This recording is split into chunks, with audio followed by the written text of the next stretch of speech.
ప్రభుత్వం ఆర్థిక సంక్షోభంలో ఉంది అని చెప్పంటే ఆయనకి మరి వనరులన్నీ కూడా పూర్తిగా ప్రజలకు కావాల్సిన పనులు జరగాలి. అదే సమయంలో వనరులను జాగ్రత్తగా పొదుపు చేసి ఒక్క రూపాయి కూడా అదనంగా వృధాగా ఖర్చు పెట్టకుండా ఆర్థికంగా రాష్ట్రాన్ని గట్టెక్కించాలని చెప్పిన తపన. ప్రతిరోజు పొద్దున్నే ఆయనకి చాలా ఆందోళనగా ఉండేది. రాత్రంతా నిద్ర సరిగా పట్టేది కాదు. ఏమిటి అంటే పొద్దున్నే జయప్రకాష్ గారు, రాష్ట్రం ఆర్థిక సంక్షోభంలో ఉంది, విద్యుత్ రంగం సంక్షోభంలో ఉంది, ఇంకెట్లాగా అసలు ఈ పరిపాలన ఎట్లాగా అని చెప్పంటే నేను ఆయన కూర్చోబెట్టి ఇదిగో 1, 2, 3, 4, 5 ఇవన్నీ మనం చేస్తున్నాం. వివిధ కారణాల వల్ల గతంలో ఉన్న పరిస్థితులు కావచ్చు, లేకపోతే మీరు ప్రజల కోసం చెప్పిన విధానాలు కావచ్చు, ఖజానా కష్టంగా ఉండటం వాస్తవమేను.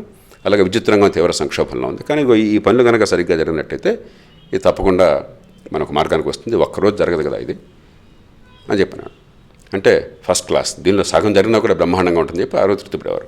మళ్ళీ మర్నాడు పొద్దున 24 గంటలైన తర్వాత అదే టైం మళ్ళీ అదే చర్చ. ఎందుకంటే మళ్ళీ మనసాగేది కదా దానికి. ఎట్లాగా రాష్ట్రం అయిపోతుంది, మనం ఏం చేస్తున్నాం ఏంటి అని చెప్పని నేను మళ్ళీ కూర్చోబెట్టి 1, 2, 3, 4 అని చెప్పి ఆయన చెప్పేవాడిని.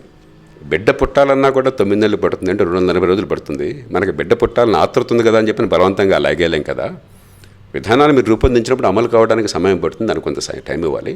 దాన్ని సరిగ్గా అమలయ్యేట్టుగా మనం చూసుకోవాలి. మీరు ప్రతి క్షణం కనుక కంగారు పడితే, మీరు దానిగా మీకు అంత ఆవేశం చూపెడితే అధికార యంత్రాంగం అంతా బెంబేలెత్తిపోతే గందరగోళం అయిపోతుంది పరిపాలన అని మళ్ళీ నాకు చెప్పాల్సి వచ్చింది. అంటే ఆయనకి అసలు కళ్ళు తెరిచినా సినిమా పాటలో ఉన్నట్టుగా నిద్రపోయిన రాష్ట్రము, రాష్ట్ర భవిష్యత్తు, ఆర్థిక పరిస్థితి, ఈ సమాజం సంక్షేమము అది తప్ప ఇంకోటి కనిపించదు కదా.